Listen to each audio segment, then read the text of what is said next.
and recorded it. I'm trying to be really diligent about making sure that these are available at all times, because we know not everyone is able to fit this into their evening. And I know you've had a long day, I've had a long day, but I'm super excited to share this information about AI with you. So tonight we are going to be learning about some of the interesting or educational related AI tools and resources. And I am putting a link to this slide deck in the chat box right now. You should be able to access everything. I really like to make my slide decks interactive.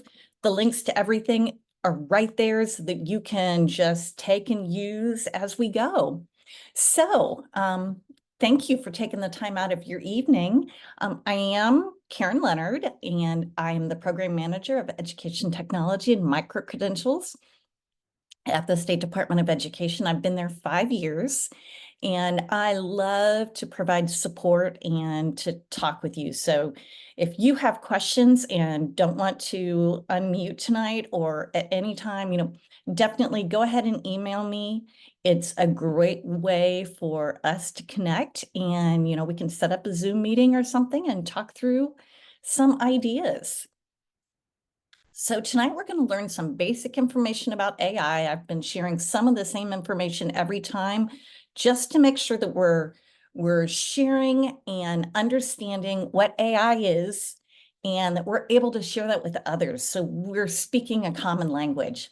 And then we're going to become familiar with some free AI tools and resources. So what is AI? And what I want you to know, first of all, is that AI will not replace you, okay? Students need relationships, they need connections, they need teachers. We don't want to put our children just in front of a screen and that be how they learn, because that's not building the community, the compassion, the personal relationships. I think all of us probably went into education because we love interacting with students and helping them get that aha moment. So even as a program manager for education technology, I always say technology should only be used when it can enhance or extend education. And that doesn't have to happen all of the time. So be you, use this tool or, AI tools to help you and some of your students when appropriately. While we've all heard AI tools, and even if we're adamant about we're not using AI tools, I think we probably use AI tools more than you realize. Your Alexa at home will automatically provide you reminders for shopping. Siri on your phone, mine, obviously, I'm thankful it didn't pick that up right now and start talking back to me. One of my favorite GPS tools is Waze.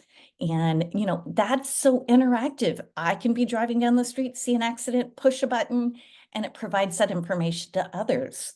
And, they're very beneficial to us, and it's not all scary. We were the 11th state in the country to provide guidance for AI. I was super excited about that. And if you have not seen this document, I'm putting a link in the chat box right now. I highly recommend you take some time to go through it. Some states, one had a 150-page document, another one had like a 4-page document. This is a good mix of like 20 some pages, things that you can take and use and apply. And I'm going to reference some of those in this session. But if you haven't seen it, this is our first iteration of it. And, if you've got suggestions, I would love your thoughts on how we can improve this and refine it. So let's kind of define and set the stage for what AI is in terms of the AI I'm talking about. There are several different versions of AI, but we're going to be using this where computers or machines do things that a human would normally do. It's based upon a data set. It's not automatically this know-all, be-all everything. It has to be trained, and it's trained on a data set. And the better the data set that it's trained on, the more accurate the information is. It's kind of like if you put trash in, you're going to get trash out. But if you put good quality information in, then good quality information can be as part of an output. And it can create things. We're talking specifically about generative AI. It generates things and can do tasks for us. It does learn and improve with age and practice. The AI we have today is the least intelligent AI that we will ever see again. Every day, it just kind of becomes bigger and more knowledgeable. And it studies human language and knows how to interact with us. I've gotten into conversations with AI tools that I'm just so curious. I want to know what it knows. And a couple of the tools I'm going to share with you tonight might have you interacting with them in this way. And it's been around for a while. It's becoming better daily. AI was,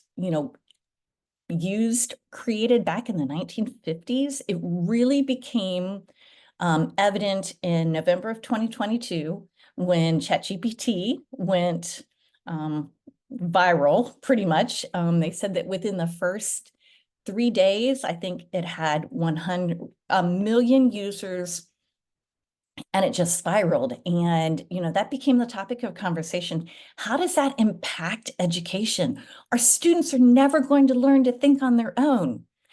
I can contradict that. And if used appropriately, I think it can enhance the experience for many students.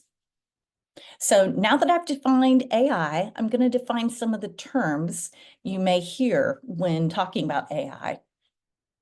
Again, I referenced generative AI. Sometimes this is called Gen AI, or for the purpose of this, whenever I'm presenting, I'm just talking about generative AI as AI. It's a category of intelligence, artificial intelligence, that's capable of creating text and images. It generates things for you based upon information you provided. The most common one, or the one everyone uses when they talk, is ChatGPT. This was the one that came out in November 2022, but it's, there are so many other tools, and it really kind of frustrates me when somebody says, oh, I use ChatGPT, but really they were using one of the other tools. And just so you know, the GPT stands for Generative Pre-trained Transformer. It generates information based upon what it's been trained on and transforms your prompts and its information into something new. But there are lots of other tools. And when I recommend using AI tools, I use multiple ones at a time. I put information in one, and then I put the same information in, and I kind of pick the best parts from each one. If you have not used them, Microsoft Copilot and Google Gemini are pretty similar to ChatGPT. They all have their own data set, so their responses will not be identical. Claude is really interesting, Conmigo, Brisk, Perplexity. And I never pay for any of these versions because new versions are coming out every day, and I would hate to put my money into a year-long subscription for something when there's going to be other tools out there that are free for me for now. So that's just my thoughts on paying for the use. The data set is the information that AI tool is trained on. It can be very limited. I know some school districts kind of train their own AI tool with just the information they want to have accessible for student use, or it can be comprehensive right now. So lots of them, Microsoft Copilot, ChatGPT, those would be definitely much more comprehensive. We do have to consider that everything that's generated is not to be taken at face value. Like I said, being trained on a data set, if it gets incorrect information, or if the person who was training that tool had different thoughts and ideas, it can give us skewed ideas and gaps in information. When ChatGPT first came out, it was current up to about 2019, and now it's current up to within maybe a week. It's not going to have access to that information that happened yesterday or today at this point, but always be cautious and teach students to be cautious. Just like looking for information on the internet, AI tools can provide opportunities for students to fact check and refine information. A prompt is what you put in or the user puts in that tells the AI tool what kind of output to receive.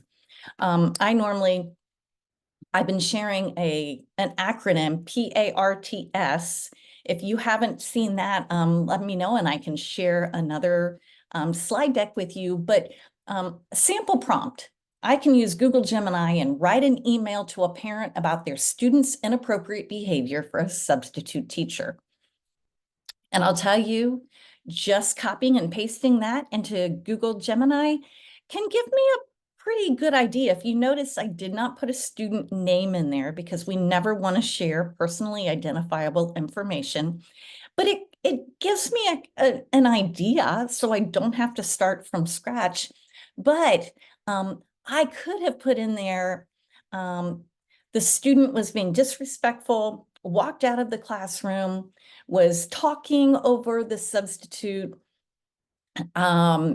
ideas for joining family and teacher together to ensure that this is not the case in the future. And boy, it comes up with some great ideas.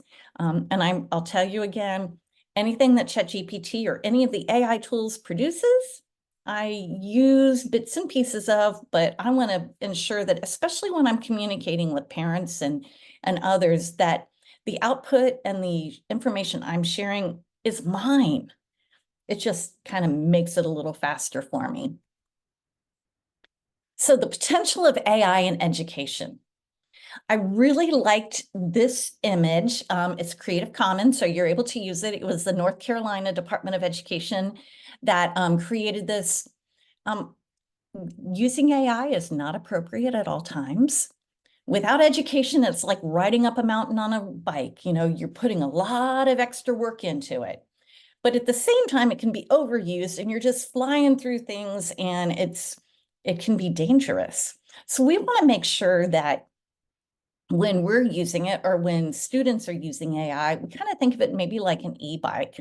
The human's in control, but that bike is kind of helping the user create, and be more productive. So I wanted to share some tools with you, and I am going to put some of these in the chat box.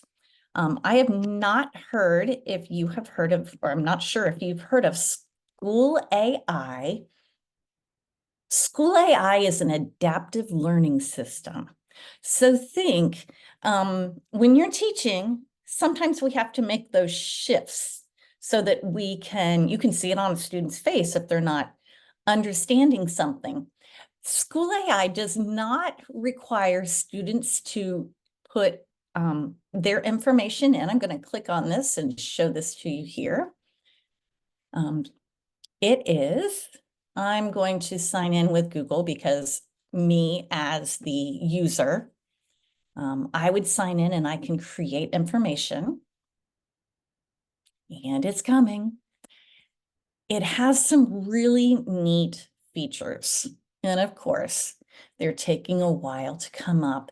Across the top, I can see Launchpad, Spaces, Tools, and Assistants. So I'm going to jump back out while that's taking a while and show you in my slide deck. It allows students to talk through processes, and it's really interesting. So in a space, I can put maybe a bell ringer and have students explain the water cycle. And AI can kind of like talk to them and said, oh, but you missed a step. What could, and it asks those guiding questions that can help students come to the answer on their own, the solution on their own. But before I go into this, I want to say that I'm sharing AI tools with the thought that we're probably talking middle school and high school students would be the driver on some of these tools. We always have to ensure that we have read all of the usage, all the legal information for each of the tools. Then when we think that something could be appropriate for use, then we also go into a discussion with our IT directors and or team and your admin. We don't want to go rogue. We don't want to be sending students to lots of different tools, but these are some ideas. Maybe this is something that could help a student at home with parental guidance. So I'm able to get in here and I've got some spaces. Let's see if it'll let me back in yet. Between the spaces and tools, the tools will help me create lesson plans, multiple choice quiz, rubric. I love a tool that can help me create a rubric because you know what is your desired goal for students. But sometimes it's hard to come up with all those descriptors from, 4 being has everything and 1 means it's missing many things. It can help you just generate that. Worksheets, build your own. Let's see if it's going to let me go in now. And oh my goodness, discover. Okay, so look at this, an English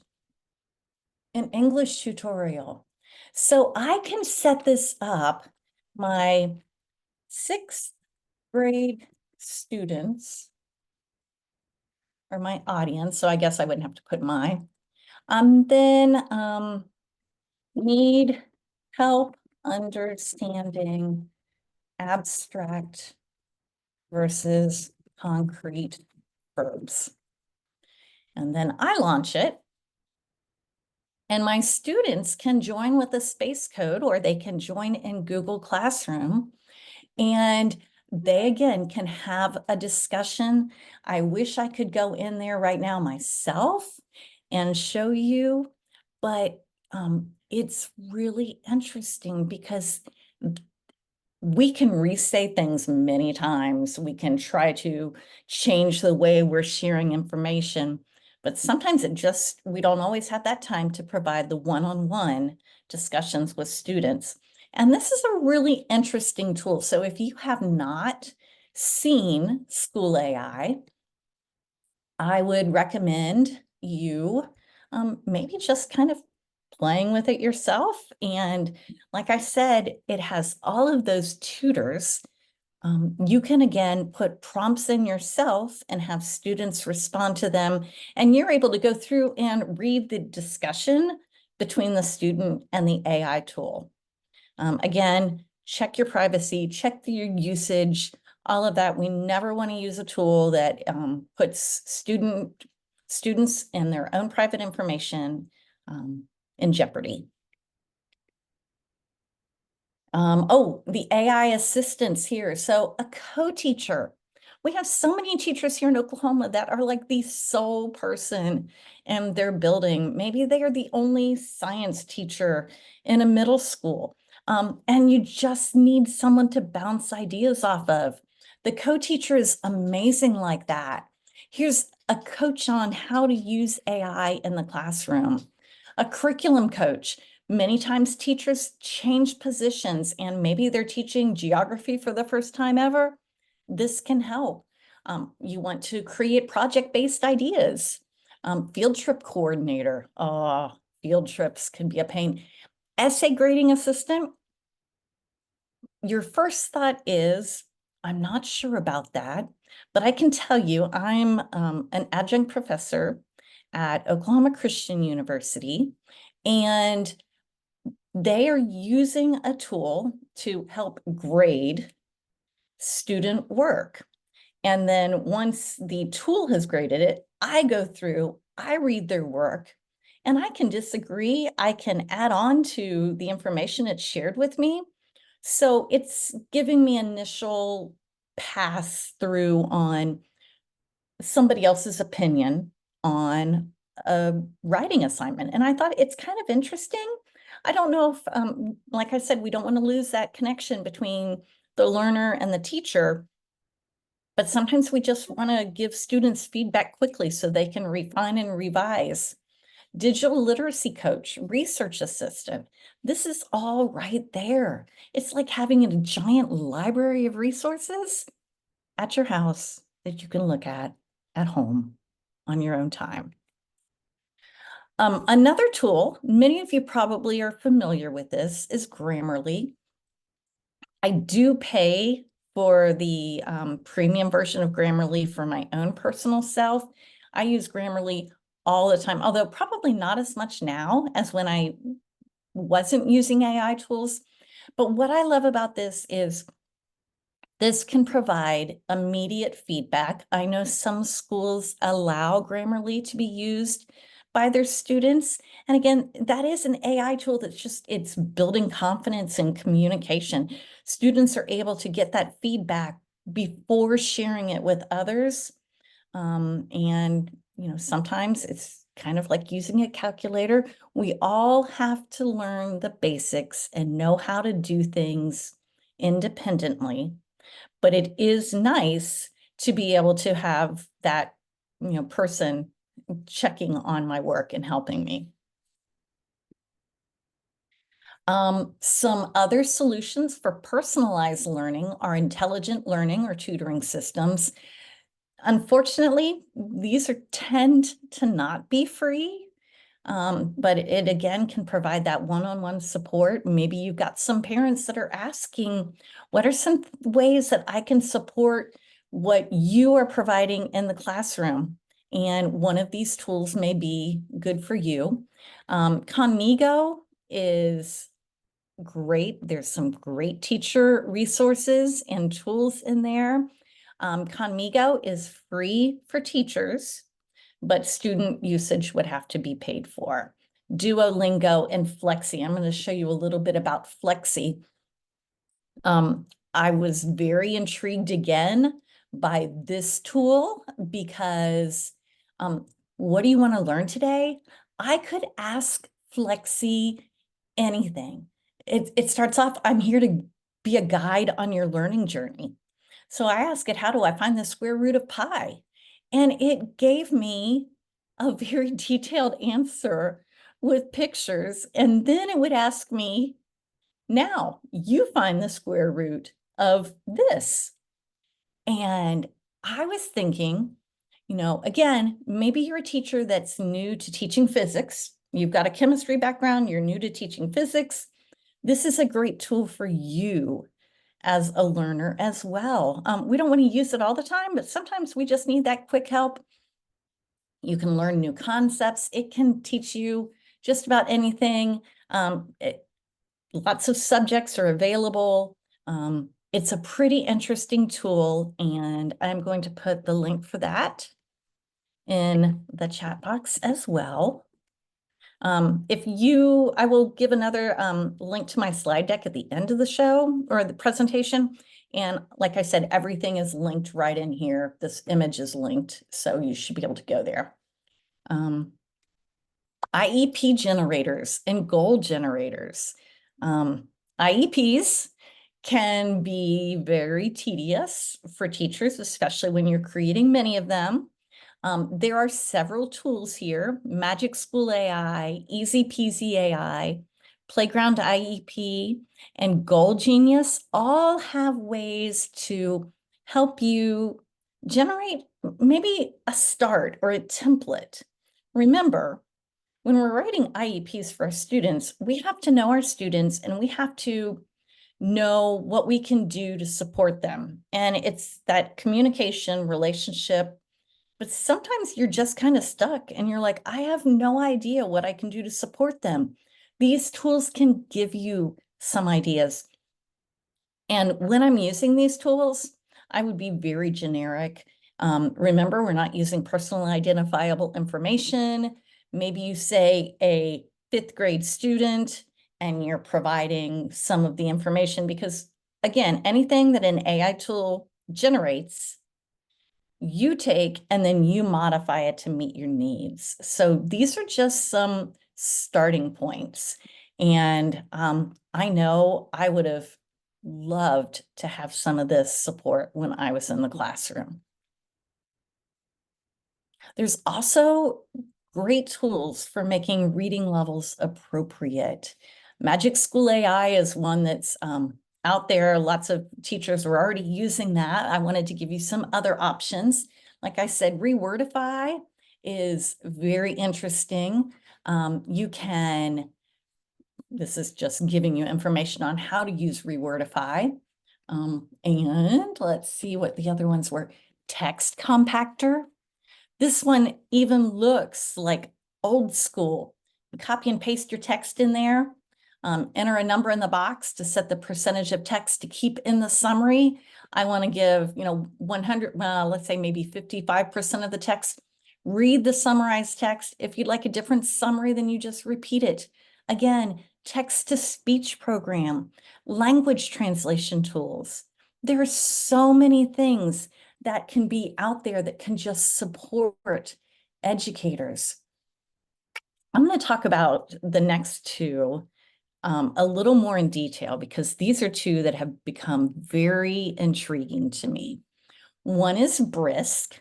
Brisk is a free Google Chrome extension. And what I can do is I took my EdTech newsletter and I had it in Word. And I opened up Brisk and I asked it to provide feedback like glow and grow. So it took each paragraph of my newsletter and highlighted what it thought was glowing about that paragraph. And here are some suggestions on how I could improve that paragraph. And if you're looking, you can see, so this was at the 12th grade level. I could select standards. Brisk is really, really an interesting tool. So I could upload a rubric and ask it to compare a writing sample with that rubric. And there's so many different options. If you have not seen Brisk, I would highly recommend it. Diffit is another tool. I'm going to put both of those in the chat box because I know that I did not do that. Here you go. Diffit is an online tool. I can copy and paste an article, upload a PDF or a YouTube video, and I could change the reading level. I can change the language. I can align content to standards, any text, a vocabulary list. When I generate resources, oh my goodness, the information it provides me with, let's see if I can. Oh, I was going to try and show you. If I go to Diffit, it's just one of the most teacher-friendly tools I've seen. Instant learning resources. So let's say I'm going to talk about, a topic is life cycle of butterflies. And I'm going to choose maybe 3rd grade, whatever would go with that. And you can share the information it generates directly to your Google tools. So look, it generates an image for me. I can create an account, and here's an adaptive reading passage that I could share with students. It provides a summary of that reading passage. It provides me with key vocabulary words. And if you notice, each of these say edit. So I can go in and edit any information it's just generated. It will create multiple choice questions. It'll create short answer questions. It will create open-ended questions to allow that collaboration and that discussion on some of those topics. And then I am really not a worksheet person, but maybe we're talking vocabulary and it will put the information, look, that was one of the vocabulary words, stages, into a prior vocabulary slide. Maybe this is something that we do together. I can format it as PowerPoint, PDF, Google slide. I can export that activity into my own Google Drive and share it. And it is just, look, read and take notes. Maybe we're talking about students and teaching them how to take notes. What would have been important for them to know? Turn and talk, the most interesting thing you've done so far, or learned so far. It is just, we used to have to go and go to a teacher store, maybe, and buy unit plans that would give us ideas. And oh my goodness, this is it right here. And it's free. You can take it and modify it, and it instant. Super, super amazing ideas. Diffit can adapt reading passages. It can create summaries. I've already said that. It can translate to 73 different languages. How many times do you have EL students that just are not able to participate because they've got the intelligence, they just don't have the vocabulary? So they're able to learn the concepts, and maybe we're weaning them off of that native language, but there's a lot there to support those learners. Now, I've mentioned this before, and this is a tool that you're able to click on, download, edit, modify. It's Creative Commons licensing. My recommendation is that when you are to the point that you're talking with students about using AI, which should happen sooner than later because you know they're out there, they're using it. I would share this scale and I would talk through each level with my students. There are 5 levels of AI, no use to full AI use with human oversight. Every assignment that you provide in your classroom could be set at a different level. And you talk about when it's appropriate to use AI and when it's not appropriate to use AI. And you're just saying, okay, for this assignment, you're at a level 1. AI can only give you ideas, but none of that content is allowed in the final submission. And then we're also talking about disclosure requirements because we want our students to tell us, you know, this part is my work, but this part AI helped me generate my ideas. And I think that if this is something that you're really talking with students, and they understand that there are appropriate times for AI tools to be used, but there are also times when they shouldn't. I think that that's a mentality that we can really talk about with our students. Like I said, we know they're going to use it. And we talk about some of the possibilities or what happens if they're using it when they're not supposed to. I've heard some interesting things. I know a school I worked at in Georgia, what they're doing is when students use AI, they are submitting the prompts that they used to get a generated response. So the prompts are submitted, the original generated prompt response is submitted, and then their final personalized edited version. So the teacher can now see what the student was thinking and how did it get from that concept to a final version, what that student submitted, that's that student's work. I've also heard of a university that if they are thinking a student is using AI inappropriately, that maybe they use AI to create a quiz of some form over the information that the student submitted, so we can see if they actually know the concepts. We know right now that there are no AI detectors that are accurate at all.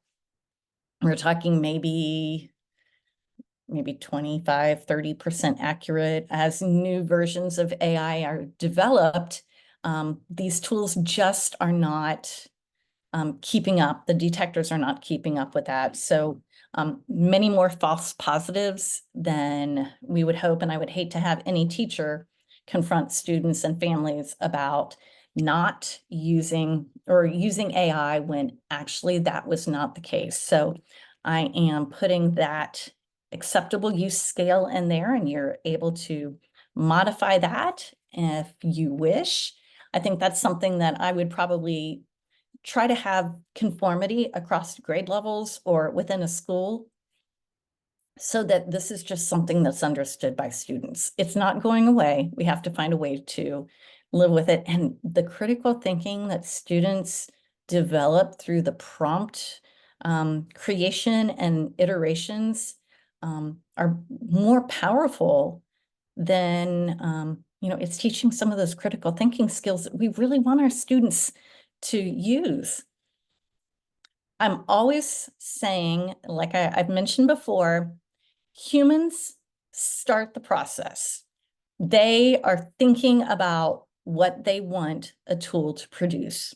So it's human input, computer generation, and we never take what is generated and just submit it as our own.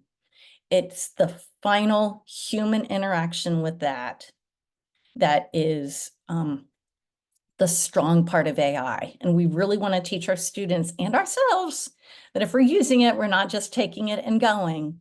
I know that I've, like I said, used multiple versions, and I take a sentence from here and a part from there, and I mix it together, and it's my own little recipe for that.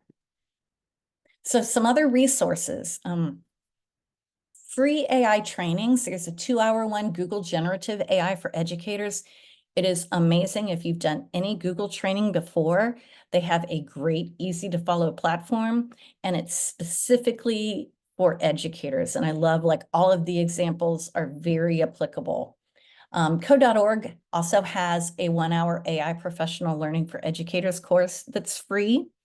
Governor Stitt, in a partnership with Google, has been able to offer every Oklahoma resident a access to Google AI Essentials course. It is 6 hours. I would not recommend that being your first course. One of the other two above that would be good. But, if you're a person who's going to help lead your school and support AI usage in your school or district, you might want to do that. And then if you're really interested, you can go on and take the AI or the IBM AI fundamentals course. I learned a whole lot in that one. It was a little more challenging, and I want to try and get as much information to share with y'all as I can. Lots of resources out there. Teach AI is a great organization. I was just in an international meeting with them today. It's Khan Academy, Code.org, ISTE, a whole bunch of groups that have come together to guide AI usage around our world. And they've got some great, like, letters to send home, ideas for implementation, lots of great tools. IBM or GM and ISTE have created several of these hands-on AI projects. The one I'm referencing right there is Ethics in AI. They have a guide for AI in enrichment classes like music and art, AI for high school students, AI for middle school students, AI for elementary students.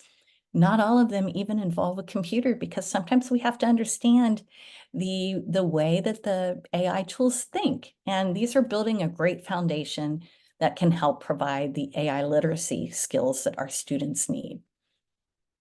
If you haven't, I am not an artist at all. Canva has become one of my favorite tools. They have AI tools built into that. If you haven't played with Dolly or Microsoft Copilot, I was trying to find a way to make an image for my husband for his LinkedIn account, and I got sucked into like 2 hours worth of iterations just trying to find something that looked or resembled him. Now, so many AI tools, and you're like, I don't even know where to start. Common Sense Media is a fabulous free site that they're known for reviewing movies and websites, educational websites. Everything is reviewed by educators, practicing educators. So they know what you're looking for. And they have reviewed several AI tools. And they kind of tell you some of the benefits, some of the negatives, who it might be good for, who you shouldn't use it for. And this was just a really great tool as a starting place to kind of know what should I look for. And so I'm gonna copy that and put that into the chat box. And this is an initial list I've started. I know many of the tools I've talked about in this session are not even in that list, but just kind of provides you a place to look with the tool name, what type of tool it is, if it's a chat box or visual design, a link directly there, an icon, because sometimes like if we're looking for an app or something, we're like, there's some with similar names. Hopefully this identifies it for you, can provide a short description of what it can do. And over here, it tells all of these have free versions. Some of them also have premium. So you kind of, I hate to use a free version and get hooked on it. And then they implement a cost. So just might be a good start for you. Like Pictory can create videos in minutes without video editing. And the first 3 videos are free. So maybe you make multiple accounts. You've been so patient and tolerant because I know as it's getting dark. Are there any questions you might have right now that you'd like to ask either by unmuting or putting in the chat box?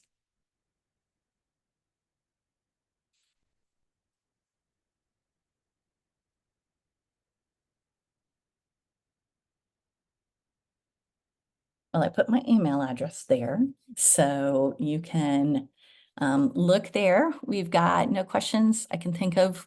Great information. Well, I'm going to tell you, I'm putting the slide deck link back in there again, because sometimes you're like, I don't know if I'm going to use it. And then you're like, maybe I want to.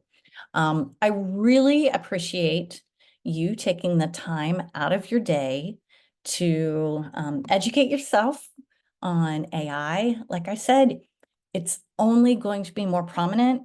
It's not going to take over our jobs. It can be used to enhance our jobs. You can use these tools as a way to make more free time so you can build those relationships and be interactive with your students. So I thank you for attending, and I am going to send a follow-up email to everyone tomorrow with a link to this video and some information on regional trainings that I will be doing in person on AI. So thank you for coming and have a great evening.